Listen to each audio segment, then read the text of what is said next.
Greetings, system failure listeners. Nate here, Brian over there. Brian, how was your week?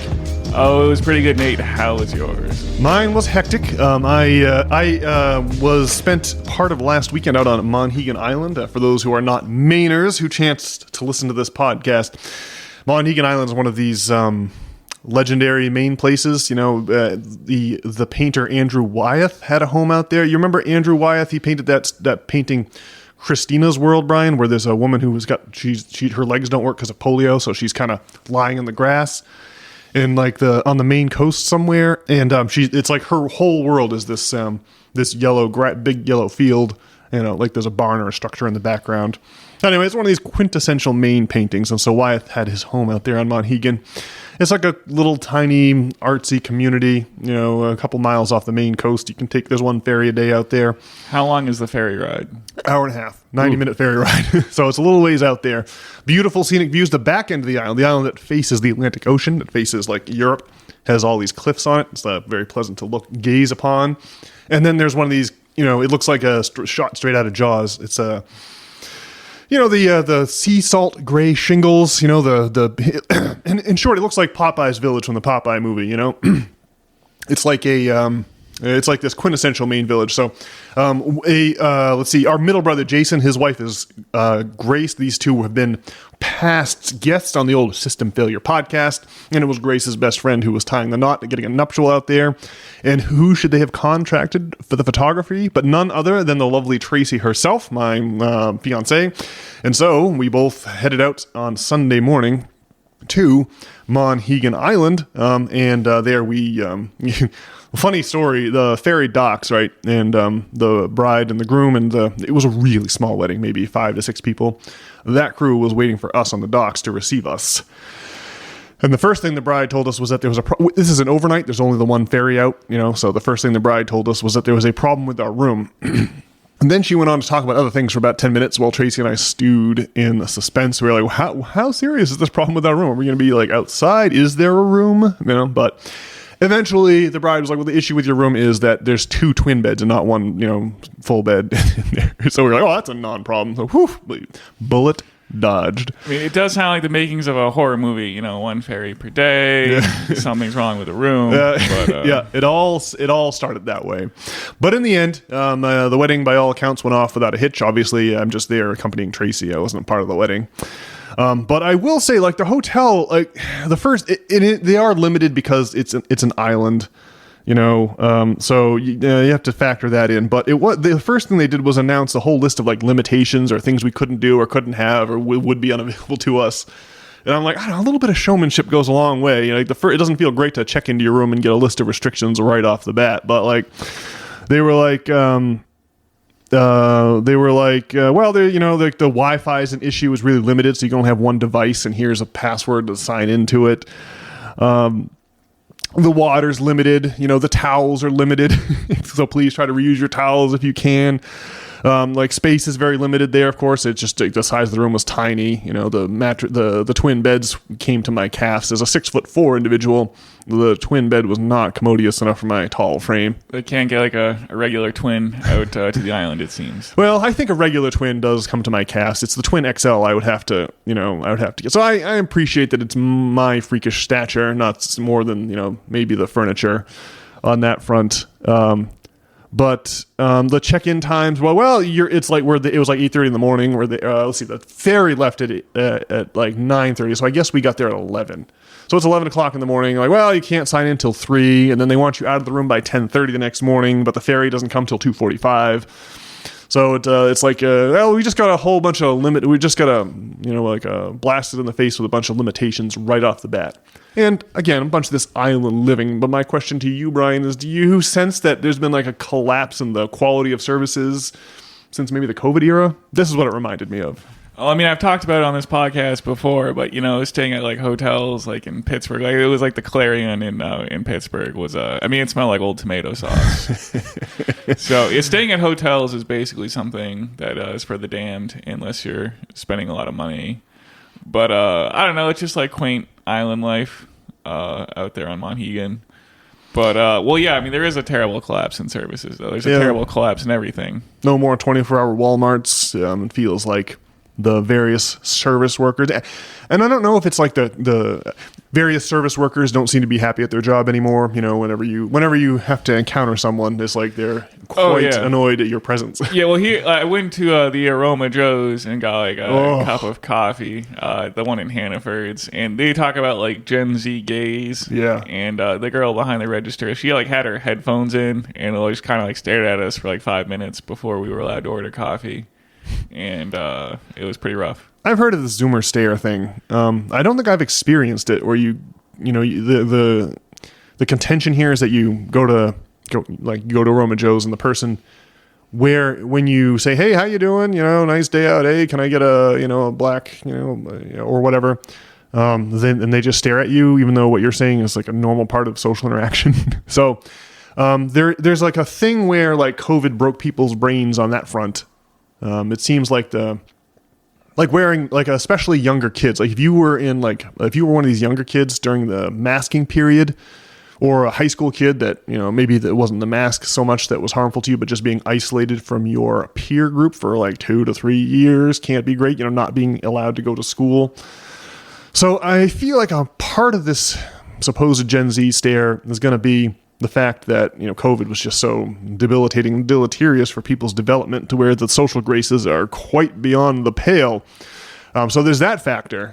But I propose there's another factor here as well, and that's that after the what happens when you hand out money to everybody? What happens when you don't properly tax the rich? Well, asset prices go up. The rich can't really consume anymore, so what do? They buy more assets, and as a result of that, all of the prices have gone up for all the rents have obviously skyrocketed.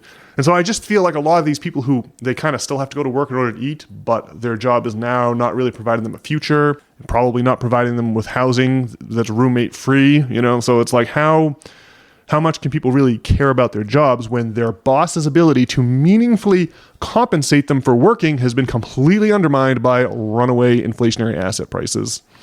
Well, yeah, it seemed like we were in a state of societal decay, like pre-COVID already. Yeah, but we hadn't seen nothing yet, huh? Yeah. Well, that's very funny. But, despite the belly aching about the accommodations out on Monhegan, limited as they were, it was still a very beautiful place to visit. And, it's kind of, I feel like if you're a Mainer, I've lived here since I was 2. You lived here all your life, Brian. I got to think at some point you got to head out to Monhegan Island and observe the cliffs and the old lighthouse and just take in some of that Maine culture. I don't know. It's like a classic piece of Maine diaphore. It sounds very quaint. Yeah. Quaint, I think, is really, that's the second time you've broken out that word, but I think it's the perfect adjective to describe Monhegan Island. So that was fun. So I feel like a true Mainer now. In other news today, I was at hockey on Thursday night, and obviously I play hockey with our dad. And our dad had this, he was really excited about a recent Dark Horse podcast. I think that there's like a addendum or something, like an off the rails, I forget what he calls it, but it was just Brett, not Heather Hying, his wife. And they had on this person, Twyla Braze, kind of a tough name to spell. Twyla, Twyla, last name Braze, B-R-A-Z. And Twyla was on there ringing the alarm bells about this RealID situation. Now, I've been lazy about getting my RealID because I've got a passport card and a passport. Brian, I know that you have already got the RealID. So the argument here is that demanding papers of U.S. citizens for domestic travel is a violation of the Constitution, of the Fourth Amendment of the Constitution, where people have the right to be secure in their persons, their papers, persons, and effects. Their person, papers, and effects. I think I'm getting the exact line correct here. Well, the idea is that allowing the government to demand. So the way that this is worded is that the government is allowed to demand this RealID in a list of situations, plus any additional situations that might arise as adjudicated by the Secretary of Homeland Security, which of course is Kristi Noem in our current day and age, but 3 years from now could be anyone. And so the idea here is that the Trojan horse here is like, well, I was going to get my real ID. It's on my checklist of things to do. But after this podcast, it's convinced me to not get my real ID. And so I want to pitch to you, Brian, that you should, go back to the DMV and get rid of your real ID and go through all the trouble to just get your regular driver's license back. And what's happening here is that the federal government wants to assume the identification that was previously the purview of the state, right? So in every state except for Washington has a flag apparently, but everyone else is, for every other state, Maine included, there's a yellow star on there that indicates that it's a real ID, a federal ID, versus just a state driver's license, right? And it's all the same information that's on your driver's license. The real ID, it's not like at this stage it's got more information on it. But the point of the real ID, according to Twyla Braze, is that the point is to normalize asking people for their papers when they're simply moving between states, which previously was a non-starter according to the Constitution. So the idea here is to get people used to showing their ID. Now, I guess this was fascinating to me. I guess it's actually asking people to show their ID to get on a plane, seems like it should be unconstitutional. And there's actual case law, Gilmore versus Gonzalez, 2006 U.S. Court of Appeals, that actually requiring any ID to travel within the country may be illegal. Like according to this case, there was some court case, obviously, where someone didn't want to show their ID, and the courts adjudicated in favor of that person, saying, you can't require people to identify themselves merely to travel between states. And so we remember the COVID era when the idea of COVID passports was floated, and there was all kinds of restrictions and controls, like the federal government wanted to cut us off from certain goods or services if we didn't get their shot. The government could in the future seek to, like a lot of people got kicked off of Twitter and Facebook and YouTube for saying things that turned out to be factually correct, in opposition to the vaccine, right? That just got classified as misinformation and people got booted. So the idea here is the federal government wants to establish this ability to require us all to identify ourselves when we're traveling within the country. Now, traveling between ports, a passport, well, that's always required identification. And like the laws of the United States end at the U.S. border, so it makes sense that we would need documentation to get into other countries. Well, that's normal and accepted. Not much we can do about that. But the Twyla Braze made the case that we should all, that what the federal government is trying to do is to convince people that we need an ID to get on the plane, when in fact that is not any kind of a legal requirement whatsoever. And if they can get us to accept these onerous requirements, then their level of control over us will be greatly enhanced. There's this concept of the turnkey totalitarian state, or turnkey totalitarianism, Brian. You remember this concept? The idea is that you just bring in, you say, well, we're going to have, this real ID could be a good example. We're just going to ask you for the same information that's already on your regular driver's license. And so people the same information that's already on your passport card, on your actual passport. And so it may seem, innocuous, but we'll put a little proviso that in an emergency situation, we can put these restrictions on anything we want, right? So you can just see where, you would put all this legal architecture in place and make it dependent on an emergency, and then all at once you can turn on all of that legal architecture by just declaring the emergency, and then it's kind of like the label terrorist. If you get labeled as a terrorist, well, now there's all kinds of extrajudicial ways the government can get at you, right?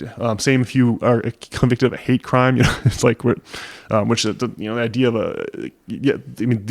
that has its own legal sort of status. So the idea here is that the real ID is an attempt to maybe establish some of this turnkey totalitarianism, where at any point the government can say, well, since we're declaring an emergency, we can now restrict travel to people who maybe say things critical of the government. So that's pretty. It does seem pretty sinister. I'd highly recommend everyone go out and listen to this. Go out and listen to this podcast with Brett and Twyla, and if you have any more questions, well, you can just hit up refuserealid.org, and there you can find all kinds of shocking information about this real ID business. So I don't know, what do you think, Ryan? Are you convinced by any of this, or are you still feeling like, well, I've already given away so much of my information, what could it matter to just go a little step further? Well, I guess it's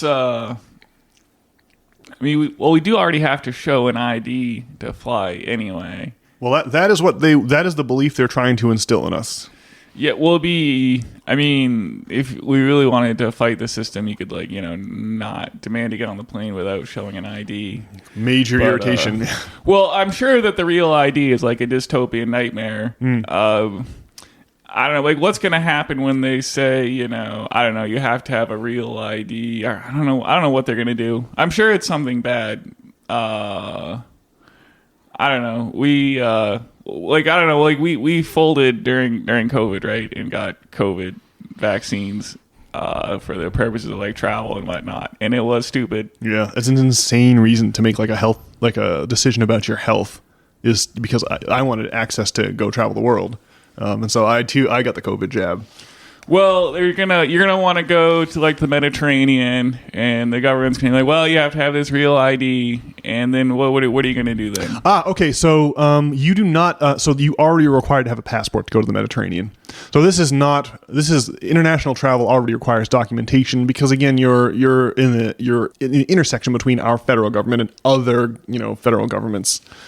Well, is there some way that they can track you? I guess we're just talking about just interstate travel then, and not travel abroad. Yes, yeah. The goal here is to create the precedent of make everyone believe that you're required to show your ID to travel, even though established case law, 2006, Gomez versus Gonzalez, whatever was the name of that? It was Gilmore versus Gonzalez, right? And even though it's an obvious violation of the Fourth Amendment, the government would really like to get to create this gateway that they can control.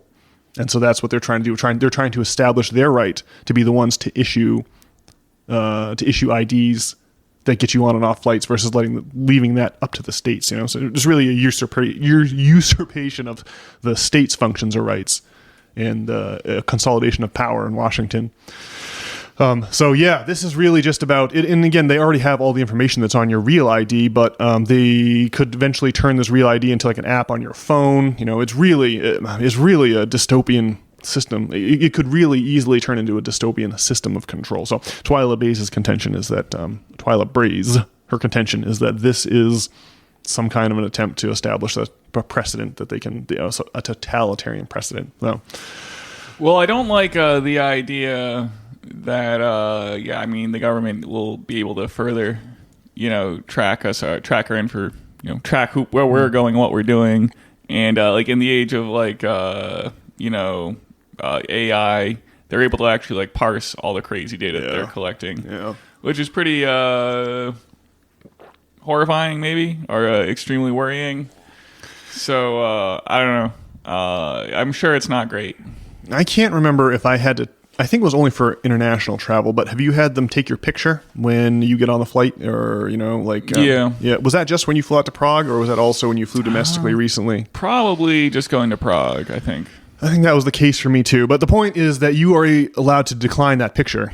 It says it right on the placards. You're allowed to decline having that picture taken if you want to create a stink. Just like you're allowed to decline the backscatter X-ray scans and request a manual pat down instead, right? And similarly, it would seem, according to Twyla Braze, and according to that 2006 Gilmore versus Gomez case, you can also turn down the demands for an identification, which is pretty wild. It's just not. It really is a flagrant violation of the Fourth Amendment. You have the right to be secure in your person's papers and effects, except for through a warrant. You're protected against unreasonable search and seizure. Well, do you know what happened in the Gilmore versus Gomez case? How did it shake out? I tried to find out more about that for the pod. What I did find out is that this case was declined by the Supreme Court. So obviously it was the Sixth Circuit Court of the U.S. Court of Appeals, Ninth. I can't remember which circuit it was. Back in the old days, literally, like back in, like, the Abraham Lincoln days, what would happen is that lawyers would travel around the state of, like, Illinois, because there wasn't, like, a courthouse in all these frontier towns. So the court would travel to all the little different towns. That's what the circuit court means. They make a big circuit. And that was Abe Lincoln's job for a while, going to different towns, and he'd be a couple lawyers, and you'd have to solve all the legal cases in that town, then move on to the next one. So this Circuit Court of Appeals ruled, in favor of not having Real ID, but then the Supreme Court declined to hear it. So the precedent currently exists that you don't have to show the ID. But maybe for the next episode, I'll try to dig up what the story was behind it. There wasn't a whole lot in the Wikipedia article. Well, yeah, I mean, being branded with gold stars is always establishes a dubious precedent. So, all right. Well, with that hilarious line, I suggest we move on to the next topic. But that's a good one. I should have thought of that. In the newspapers today, Brian, we're seeing that the Trump administration is considering a $10 billion bailout to the soybean farmers who, thus far in 2025, haven't managed to sell so much as a single soybean to the People's Republic of China.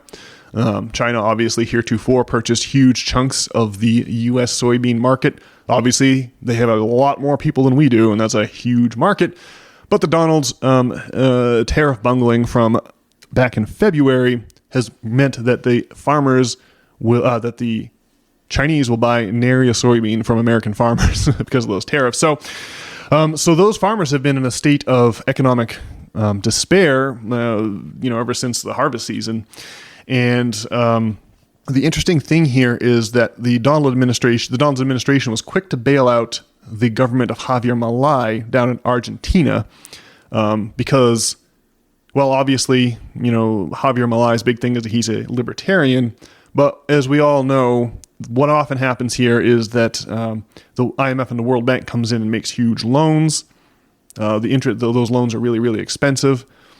And if the country in question has trouble paying back those loans, then they are obliged to sell off their public infrastructure to private investors to raise the money to pay back these banks. And so that whole process was in jeopardy. And so, of course, the Trump administration was Johnny on the spot with coming up for a massive bailout package for Javier Milei's Argentine government. The irony here is that Argentina is one of the countries that China's buying all their soybeans from instead of the United States. I guess I don't think that Donald has any choice. He's got to bail out those farmers. He's the one that caused this problem in the first place. And furthermore, he has already shown alacrity when it comes to sailing to the aid of the big banks in Wall Street, who always need our bailout money, never quite can seem to manage their own books for whatever reason. And so I just think, here we are again in a situation where massive bailouts are going out the door, all on the back of American taxpayers like you and me. Brian, what do you think? I think Donald Trump is going to get shellacked in the midterms, and we're going to be back to, voting for Democrats, like hoping for change somehow. Well, I haven't seen the most recent polls, but one of our favorite podcasters, Dave Smith, was pointing out when the not so recent polls from over the summer really showed that even though the support for the Republicans and the Donald has been in a state of collapse, the Democrats people are not rushing to the Democrat. Their approval rating is still in the toilet also. Just pretty encouraging sign, I say. That's a good point. I mean, it's just going to be a question of, in these midterms of, who's more motivated. I mean, what it does do is create an opening for outside candidates to come in and shake things up. And so hopefully that happens somehow. It'd be nice, eh? But yeah, I don't know. The soybean bailout to Argentina, because Argentina's getting their... we're bailing out Argentina, and China's buying their soybeans, and our soybeans farmers have empty pockets. One thing's for sure: the idea that it's a poor advertisement for the glories of libertarianism when this hyper-libertarian Javier Milei requires massive bailouts from foreign countries to keep their government afloat. And so not a great look for libertarians to be accepting massive cash bailouts. Oh, that's a good point. Yeah, well, it's definitely an eyebrow-raising situation with the bailouts here. So that was in the news today. All right, well, I guess that's really all I want to talk about from the news this week. I now, Brian, want to steer us into choppy waters here, so buckle up. Mr. Kanye West, currently a pariah, right? Previously one of the country's most celebrated artists, and now a pariah for trying to sing praises on the name of Hitler and, or whatever else. I still haven't listened to Kanye's newest album. I think you maybe listened to the one song, Brian, that was glorifying Hitler. Can you remember any of the details about that? Well, it turns out that like Dave Blunt's like actually wrote some of the songs for Kanye. Who is Dave Blunt? He's like a really fat guy, and he has this song about how he can't put down the cup, and because he really loves the lean. Right. You mentioned this to me in the past. You've talked about this guy. I forgot the name. And I guess what I would say about his rap is it kind of has like a modern sound, but yeah, it's about being doped up on lean. And anyway, yeah, I mean, he put a song about Kanye, but I guess he had some kind of sexual relations with his cousin. You know, his male cousin. Sorry, Blunt did or Kanye did? Kanye did. Well, maybe his cousin was hot. Oh, see, Dave Blunt has like a version of the song that he wrote that has different lyrics, but then Kanye has like the same song with lyrics about some incident that happened with his cousin growing up. Wait, so did Kanye like sample this song or steal it outright? Like that's a bit odd. Did he remix it? What's this? That's I odd. think that Dave Blunt is like, well, if he is like making like the audio tracks. I mean, I think he I don't know, kind of knows how to make songs that are, well, bangers is what I want to say. But like, I mean, if you like, if on Kanye's Heil Hitler song, if the lyrics were like anything else, like Praise Jesus, like we were saying, you know, many podcasts ago, I mean, you would probably say that the track sounds like a Kanye banger. And anyway, I think that Dave Blunt knows like how to produce songs that are bangers, basically. Yeah, because he writes good songs. So there, like, might this be analogous to, you know, Chicago's Chief Keef? You know, he wrote that song. What the hell's the name of it? Don't like. Yeah. But then Kanye took that song, made a few slight modifications, and then put it out on his what was it, that Jay-Z album that he did, the collab with Jay-Z? One of those albums. Kanye took that Don't Like song and kind of made it his own, sort of, maybe, but Chief Keef was on it in parts, and so it was kind of like, well, Kanye doesn't like necessarily compose music, right? He's got a synthesizer, but he samples other people's music and remixes it all together. Isn't that kind of what Kanye does? Man, I don't know. I mean, I'm not like really like an expert on the matter, but I guess I'm not clear if he just took Dave Blunt's song and reimagined it, or if he's like in direct collaboration with Dave Blunt's. But at least like one of these songs, I can say that Dave Blunt's is actually like the progenitor of the song. Okay. And that just blew my mind when I heard it. I guess if you listen to some of Dave Blunt's music, it would make more sense. Yes, I should listen to Kanye West Hitler's song. I don't know. I'm really not trying to hear glorification of Hitler. But I will say this. In light of what's going on in Israel these days, it does seem like there's something weird or wrong or corrupt or untrue about the post-World War II consensus. Like the mythology. If this version of America, World War II is our mythology. And like Hitler is our devil, right? It's the like if you Hitler is like our go-to example of an evil person. So he's like the perfect example, the ultimate example of pure evil. And I mean that's probably not accurate. That's really a characterization. It's kind of one that I believe still, but it is a characterization, and probably there's more nuance to the existence of Hitler than we might like to admit.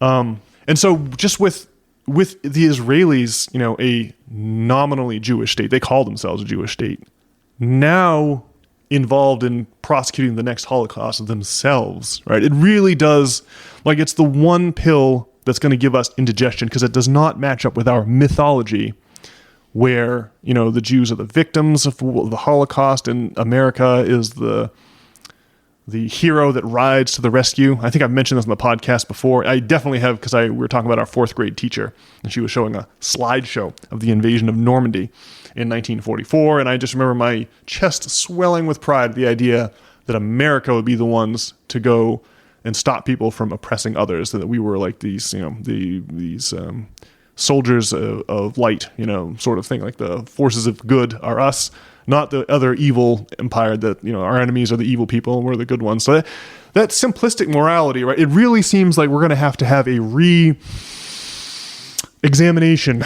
of that idea that America is the good guys and, the Nazis are the bad guys, and there's no nuance to be had whatsoever there. So Pink Floyd, your most favorite musical group of all time, right? The unease with which, especially, Roger the Poet, if I think of Gilmour as the virtuoso, Roger the Poet, the unease with which he regarded the post-World War II consensus is very, very interesting. It bleeds through in The Wall, the greatest rock opera I've ever had the chance to hear. It just oozes through. Well, on the final cut from 1983, which is the album after The Wall, Roger laments, should we shout, should we scream, what happened to the post-war dream? And now the post-war dream has utterly collapsed under its own weight. and Roger himself has, at least to me, Roger himself has been on the vanguard of criticizing the Israeli state and as a result being labeled an anti-Semite. Now, I know we've mentioned on this pod many times, but for those who maybe didn't hear, you and I went to see The Wall performed at TD Garden down in Boston in 2011. Is that right, Brian? Yeah, 2010 maybe. 2010. And there was someone had bothered to pay, someone, it had been worth it to someone to pay to rent one of those trucks with the big light up LED boards on the back denouncing Roger as an anti-Semite. We're all going in to hear this music. We got to see this billboard, but it's very, very interesting. I mean, there is some heartburn or indigestion with the post-war dream in the Pink Floyd music, thanks in no small part to Roger. Right? And now we fast forward, we've got Kanye. Right? Kanye is a man who loved to take the unpopular. That's kind of how I see him, like Pink Polos, for example, or gospel music. He take things that are decidedly unpopular, and through his force of personality and through his artistic expertise, transform these things into being trendy or popular again. And so, is this business about Kanye embracing Hitler? Is it does it have artistic value? Well, I think that maybe caring about Hitler is kind of like a boomer thing these days. Or I was watching Ian Carroll on YouTube's last night, and he was saying that apparently the thing is we're not on TikTok, or at least I'm not. I have no idea what's going on there. But apparently, this character, Nick Fuentes, is you've probably heard of Nick Fuentes. Oh, yeah. I'm sure that the boomers in our audience probably haven't. But, apparently, I don't know, I guess the kids on TikTok I don't really care about. It doesn't mean anything anymore. And the thing is, I can't even find, I was trying to find Nick Fuentes' podcast, and I don't know, it's canceled from all... It's not on YouTube. There's people talking about Nick Fuentes. Yeah. But I don't actually know how people listen to whatever his show is and what the ideas are. But apparently it's not very favorable of Israel. And I guess he's pretty brazen in his opinions in that way. And I guess it's probably pretty clear if you're on TikTok that it's pretty horrifying. There's probably a lot of TikToks of people getting blown up in Gaza, right? And so I think that probably I think that's probably really clear to Gen Zers in a way that we probably just don't quite understand, having not done the TikTok thing. And of course they've changed TikTok now. They've gotten control of it. Yes. Yeah. The Larry Ellison, the Oracle man, is now going to be the new owner of TikTok, and there's going to be some substantial changes to the algorithm. And obviously this has a lot to do with the fact that I think TikTok is the social media, all of them have definitely contributed to the turning of the tide on public opinion on the Israeli state. But a TikTok's got to be the one that's heretofore been controlled by the Chinese government, and so it's the one that's outside of control. The same feds who want to make us all get a real ID, and so they can have control over all of us. They have control over YouTube and Facebook, right? But what they don't have control of is TikTok, and it's commonly understood. And I'm not on TikTok, so I'm just assuming this is true. But it's commonly understood that TikTok is the social media platform most to blame for exposing the dastardly deeds of the Israeli state. Right? Agreed with that mostly? I mean, probably, having not been on TikTok. Yeah.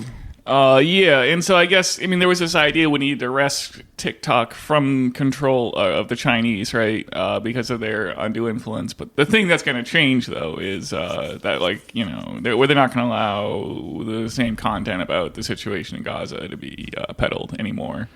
So I guess that's what it was really about. I was watching some breaking points about the specific policy changes, and it's you can't...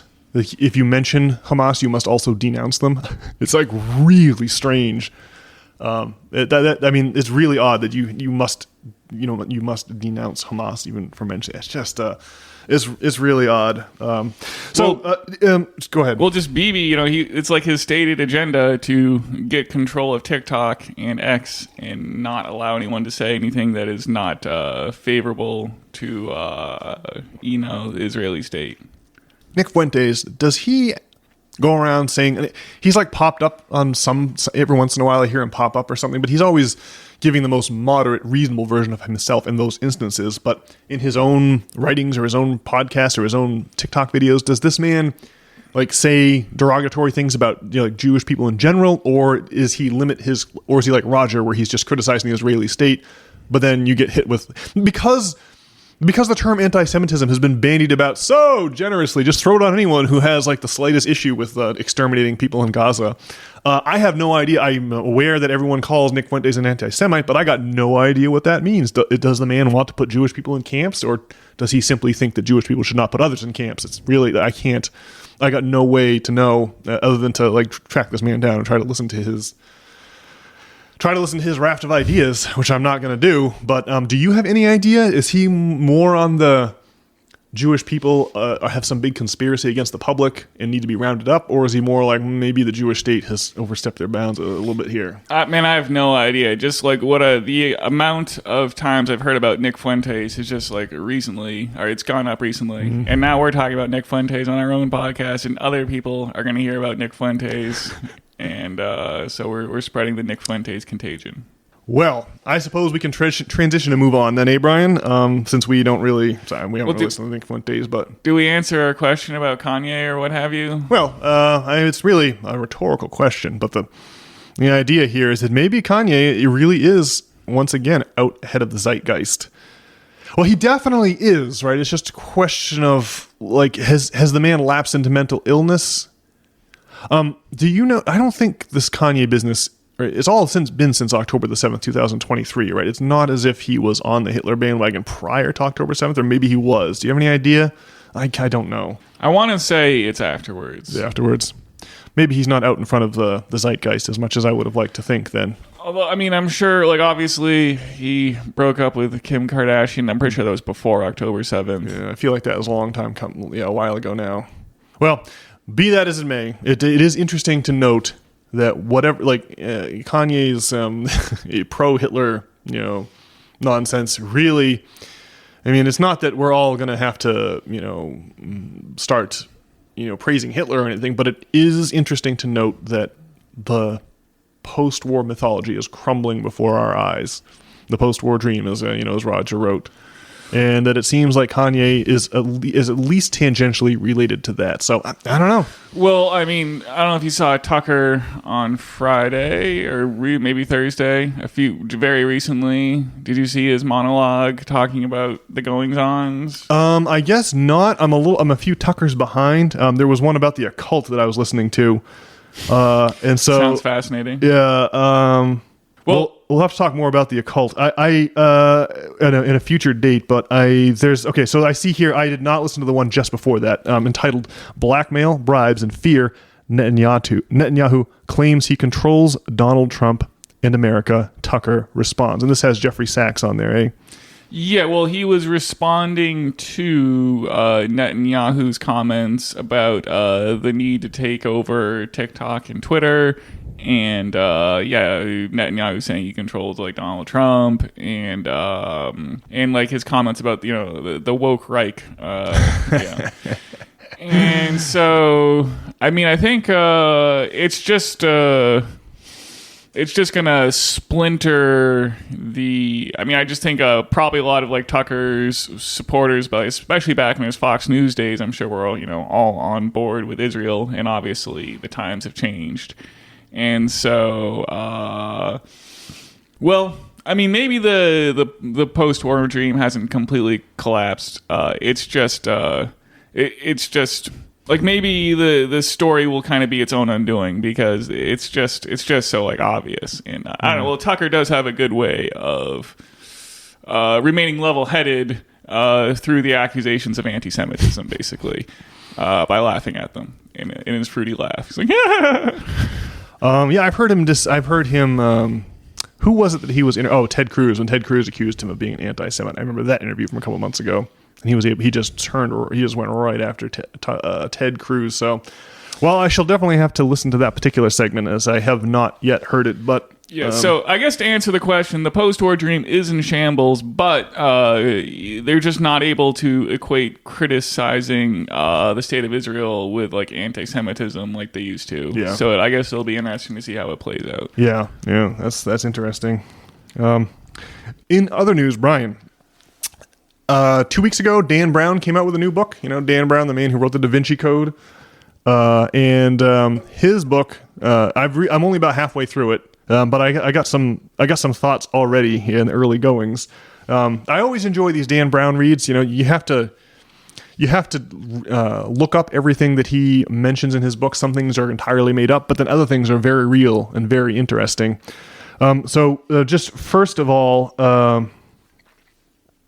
Dan Brown, the Pink Floyd. So just speaking of Pink Floyd, David Gilmour gets a mention. Yeah, David Gilmour, the virtuoso guitarist of Pink Floyd, gets a mention in Dan Brown's new book. And let's see here. I'm just going to pull that excerpt. Oh yeah, here it is. This is an actual excerpt from the book. The tech suddenly jumped to his feet and spun around, staring intently back through the rows of rack-mounted gear in the direction of the entrance. Allison, he shouted. Fachman was already on edge. Who's Allison? My boss. Either she's early or I'm hearing things. Alex stood up and checked his watch. Did you hear the door beep open? Fachman shook his head, and now he's in italics, thinking to himself, I haven't heard anything since October the 5th, 1987. Fourth row, Pink Floyd, Madison Square Garden. Gilmour was sublime. So I thought of you when I read that passage, because Gilmour gets a little shout out there. And it reminded me at the time that we sat in the third row at TD Garden for a Roger Waters concert, which was one hell of a experience that I had thanks to you. Yeah, although that would have been like the Delicate Sound of Thunder tour, you know, the first post-Roger tour for Pink Floyd. And yeah, I can only imagine that it must have been quite the raucous show. Yeah. Oh, that's a good, I didn't realize it would be the first post-Roger Pink Floyd tour. So that's interesting. It's a good piece of background. I think in 1987 they were playing Echoes for a while, which would have been a wild thing in the 80s to hear like the 80s version of Echoes. And so anyway, that must have been pretty crazy. Well, you should definitely read this book, Secret of Secrets by Dan Brown. And when you get to that part, you can have a nice little, I already spoiled it for you, but you can have a nice little chuckle for yourself. But the main point of a couple things about Secret of Secrets I've really, really enjoyed. Previously, you know, when I would read Dan Brown books and he would talk about these places like Florence and Rome and London and Paris, I would read them having never been there myself, you know.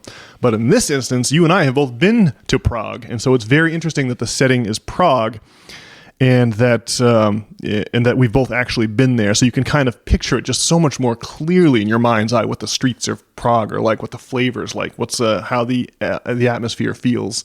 And furthermore, this book takes place in the wintertime, which is the same time you visited Prague, so I think you'll get a big kick out of it. But here we go. The main point of this book, right, is that the brain, right, the brain, our current understanding, our current model of reality is that the brain is where memories are stored, where consciousness is located, where it's like a big hard drive that has all of your whole life stored on it, you know, and all information that you know and understand, right? So this is one model, but another model you and I have talked about many times over the years is that really the brain is more like an antenna and less like a hard drive.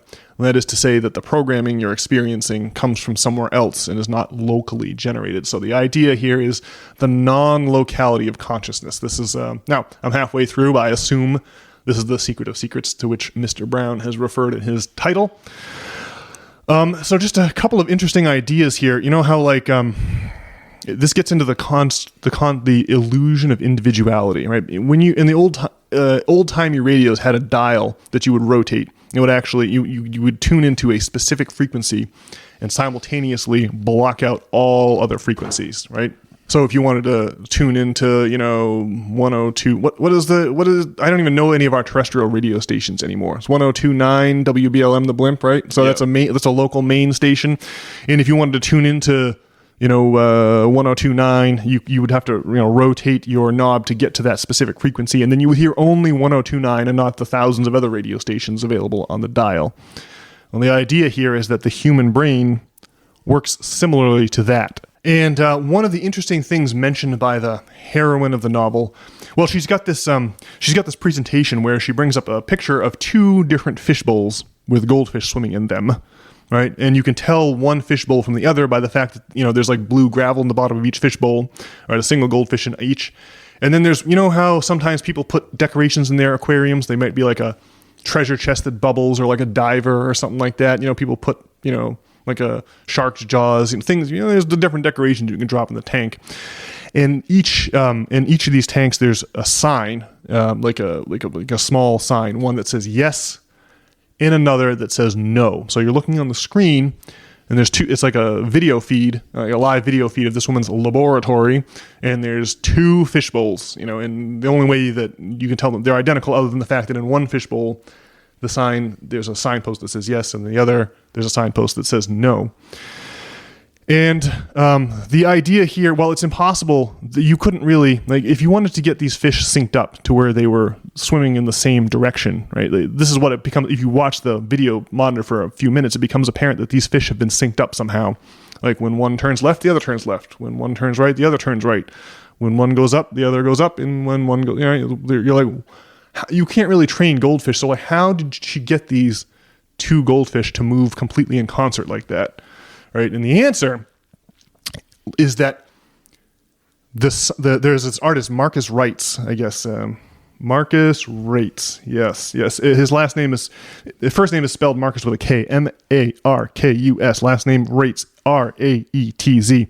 And his whole thing is that he creates things like this artifact that's in the bottom of the aquarium, to where if you look at the thing from one angle, it says yes, and if you look at the thing from another angle, it says no, right? So he creates these kind of optical illusions, these 3D sculptures that, depending on which angle you're looking at them, look totally different, right? So that's what this woman's put. So she clicks over to the next slide, and it's a top-down view, and you can see that there's two cameras at 90-degree angles looking into the same fishbowl. And the fact that the sign appears different from each angle makes it appear that they're different fish bowls, but in reality, there's just one fish. And the moral of the story is that the illusion of individuality is a artifact of perception, right? It's like the way that how you see things. Perception, the illusion of ego, the illusion of individuality, the idea that you and me are separate people, Brian, is really just the fact that is really a lot like that radio dial. You're tuned into the Brian radio station. I'm tuned into the Nate radio station, but really our brains have the capability to tune into any or all of these identities, at once or individually. Right? And furthermore, the subject of epileptic seizures is a major theme in the book. And indeed, when you go back and read things like the book of Acts chapter 9, where Saul of Tarsus, or St. Paul, he's on his way. Like Paul, as you may be aware, Brian, started his life as a major persecutor of early Christians. And it wasn't until he was headed over to Damascus from Jerusalem to start bringing the hammer down on Christians in Damascus when he was struck blind by a flash of light and remained blind for 3 days. And when he came to, he was suddenly one of the most ardent supporters of Christianity and changed his tune. And instead of, killing Christians, became a major champion of them himself. And so the idea here is that our brains are like filters or gates, just in the same way that a radio dial is a filter and filters out all other radio stations except 102.9, the blimp. But that the problem with epilepsy is that people's brains don't produce, they're not, there's a specific chemical that your brain produces that filters out all of the other realities you could be experiencing. But once you start to experience too many at once, that's what an epileptic seizure is. It's like your brain has gone into overdrive and is receiving too many radio stations at once, and you can't really deal with it, so you collapse to the floor and twitch, is, I guess, the idea. But it seems to be true that the reality of epileptic seizures are experienced by a lot of people as like bliss. They feel amazing. There's this idea of a this idea of this feeling of like fulfillment or revelation, even if you want to put it in religious terms, that comes with the epileptic seizure. So, well, anyway, I'm halfway through the book, and all of that is really, really interesting to yours truly. Not just because Prague is one of the great cities I've ever visited, but because this idea of the brain as an antenna is really, really fascinating.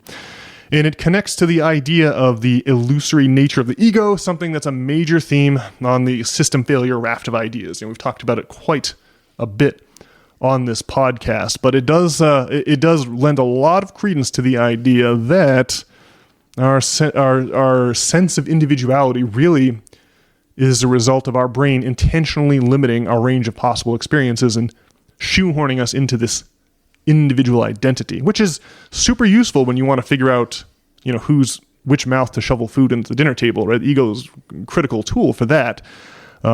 But it's also the source of all of our pain and misery. It has you comparing yourselves to others. It has you lying awake at night dreading death. It has us fearing our mortality. So yeah, all that pretty interesting, Brian. I don't know. How does it strike you? Well, I think the brain is like reaching. Yeah, it's like tuning in the radio. So I don't really know that the brain is like trying to block out like the other experiences. It's just trying to tune in like it's trying to reach the cloud, connect to like the cloud that's like out there in the ether. All right, but look, my consciousness comes from the cloud. Your consciousness comes from the cloud. Why are you only seeing your consciousness and not mine? Like the cloud is the source of all of our lives, of all the people who've ever existed of all time. Like what if all that is located in a cloud somewhere? Which that's a great example. It really cuts to the quick here. It really explains what we're talking about. Like, if that's true, why are you limited to being only Brian, and why can't you be Nate and Brian? Well, I mean, the cloud probably is Nate and Brian, but like the body is like not Nate and Brian. Yeah. Mm-hmm. Yeah. Well, ultimately, I mean, I think the point of existence is to, I don't know. I don't think the point of existence is to like transcend the sense of self. Or it's more about like acceptance and finding I think the ultimate point of existence would be like to be happy regardless of your circumstance, right? I don't know. Is the point of life to be happy? I feel like the point of life is not to be. I feel like fulfillment, happiness, that these are illusory quests, and that what you really want is meaning, right? What you really want is to sacrifice all that you are on behalf of someone else, or on behalf of the great manifold of all of humankind. It's like we're all part of one thing, and the goal is to advance the project of that thing in any way that we can. In other words, to sacrifice the body, to sacrifice the thing that's not really who we are. Right. Well, okay. So yeah, some girl breaks up with you, right? So you languish in bed and have no energy, right? Mm-hmm. And then months later, she calls you back and is desperate to have you back in her life. And suddenly, you have all kinds of energy, right? Yeah. And it doesn't really matter like how much you've slept or how much you've ate in either circumstance. But like ultimately, your meaning is like in this example, like hinged on the attention of this female. But I see the question is like, how? So like, it's not really about being happy regardless of your circumstance. It's about having like energy regardless of your circumstance, and finding that like the energy it comes from within, sort of regardless of your circumstance. And so like having meaning, makes it easier to do that. But how do you? I don't know. Yeah, like how do you access the cloud basically without needing?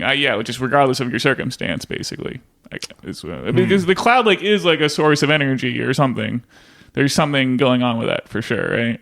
The occlusion of energy that comes with getting hit with a dumping, by some broad. The lack of energy, right? That feels to me like you're being consumed by ego in that moment. Like, what is so bad about being broken up with by a young lady, right? It's all going to be your concern for yourself. Me. I am not good enough. I feel inadequate, or whatever it is, right? It's like, really, it's easy. It's hard. It's hard not to slip into the illusion of ego. Right. But I do think that I do feel like when you just lapse into, egoic depression, you definitely are cut off from that energy source. I like most of what you said there. That's pretty good. But I still am seeing the ego, like the being divorced from the energy source and being consumed alternatively by ego. That's the problem I diagnosed there. Am I picking up what you're putting down? Am I sounding off to you? I'm not sure what you were just saying at the end there. The point of the Christian story is that, is that you don't have to. A point of the Christian story may be that it doesn't matter if the state sentences you to a painful death. You can still remain in an equanimous state of mind by remembering that you are not actually your body at all. Like the terror of being killed comes from identifying with your body. And so maybe similarly, the horror of being broken up with comes because you have identified with your body, right? You can endure, if you identify rather as the sum total of all human experience of all time rather than a narrow individual, well, then you can really bear the slings and arrows of outrageous fortune, in a state of total peace of mind. Well, it's kind of like similar to, it's like a question of ego. I mean, the thing is like, I think your existence here like is real in like a meaningful sense, but it's also, it is like one wave upon many for sure, but it's not like that, like being here isn't real. And it would be, it's a tragedy to get kind of killed by the state for speaking the truth. I guess it's why like offing oneself is probably it's just like a waste of this existence, right? I mean, it's not like that's like a real thing, right? The Jesus story, right? The point is not to preserve your body till the end of time, right? The point is to use your body in some reasonable way. And so I agree. I would, even though they both involve the death of the individual, I would say that a suicide feels like the exact opposite of a crucifixion in terms of pushing the Winnebago up the hill, the Winnebago of humanity, the broken down Winnebago of humanity. We all got to get out and push, And so what you want to do is not, be dead weight, still inside the Winnebago. You want to be outside, moving it inch by inch up the hill. And I think that escaping the confines of the ego is one great way to escape the confines of the Winnebago. I don't know. Obviously, you and probably all my listeners can tell, here that like my thoughts are still unformed on this front. Like I'm still halfway through the book and still figuring it out. But it is very, very interesting that so many old religious traditions echo this idea. I mean, you know more about Hinduism than I, Brian, but isn't there this idea in Hinduism that we are all God in disguise? Well, it's like, it's really like the antenna example is basically what it's saying. But see, I don't think the point of like existence is to like lose your ego. I think the point of existence is to like accept your ego, right? Accept your ego? Like, how do you mean? Like, in what way? Like, I feel like my ego is fully accepted and heavily reinforced by society. That doesn't seem to be an issue in my life. Do you have an issue? Like, do you feel like it's hard to identify as Brian? Well, like you're the hard part's not like identifying as Brian. The hard part is I don't know. The hard part is like accepting being broken up with, right? Like in that moment, that's like where your ego poses a challenge. It's not when you're playing video games or I don't know, doing whatever. It's like when you're like scoring a goal in hockey. That's not when it's hard to have an ego. Yeah. Yes. Okay. I see what you're saying. Yeah, that's interesting. So yeah, I mean, you're gonna have an ego until you die because your body has like evolved be an antenna for the ether. So I don't think the point is for that to go away. It's about acceptance of it or somehow. I agree that the costume, the ego, the identity is a very, very useful tool and not one that you're likely to be able to get rid of for, but it's like when you hang out with people who are really you don't want to hang out with like super selfish people, but you also don't want to hang out with totally selfless people, right? You want people to behave in a way that you expect from them. It makes your interaction more fun. It's like if you're playing hockey, you want the opponents to try hard, But like, let me just ask you this question: like, why is getting broken up with a bad thing? Like, where does the pain of that come from? I mean, I know the pain, and I am thinking about the answer in my own mind, but I wonder what you would say. Yeah, I don't know. I mean, it means like you're not good enough or something. Yeah, it's a referendum on your singular being.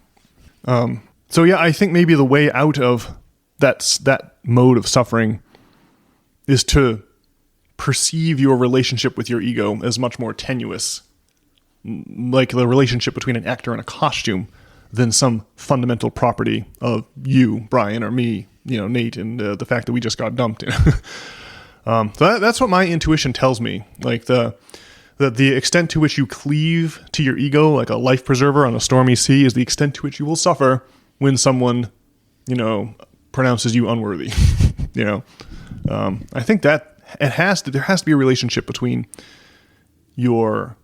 how closely you inhabit your ego and how painful it is when someone wants nothing more to do with you. Just what I'm thinking, just my reaction based on what you're saying. Do you have a different perspective there? Well, maybe this is another way to come at it. But in Kung Fu, one thing we do is we practice getting punched. Yeah. And what do you do when you get punched? Well, you tense up. And what you need to do is relax so that you can feel what the openings are. But getting the challenge of trying to overcome tensing up when you're being punched is an emotional journey of sorts. It's different than you might expect, or I guess at least what I would expect, or what I expected. And so the key to getting through it is acceptance. It's not pretending you're not being punched or something. Yes, that is not what I'm suggesting. What I'm suggesting is that the negative consequences of getting punched no longer matter to you, right? It's not like Jesus did not go up on the cross, right? It's not that he's denying that that's happening. It's that he's totally okay with that happening because he doesn't put special importance on his own body versus other people's body, right? It's an ultimate act of egolessness and an ultimate demonstration of the limits of state power. Well, I suggest we table all this, digest it a little more. I'm going to be back next week to definitely be talking more about Secret of Secrets. So we'll let's pursue it a little further. I do have another just angle of attack here on Secret of Secrets, but I just want to know if you have any other final thoughts on the ego piece. No. Okay. So there is another piece here where if in fact the brain is an antenna and not a repository in the way that a hard drive is, why then we have to update our scientific models. All right, we have to update not just all of our models of reality. And there's always a problem with that. And so I just have an excerpt here from Secret of Secrets to read that in which the heroine is explaining to our hero, Robert Langdon, some of this difficulty. And I do think that in our let me just read the paragraph here, and then we'll talk about it a little bit more. Okay, here is the excerpt. 30 years ago, Catherine complained, physicists proved that communication between two entangled particles is instantaneous. And yet, we're still teaching Einstein's mantra that nothing travels faster than the speed of light.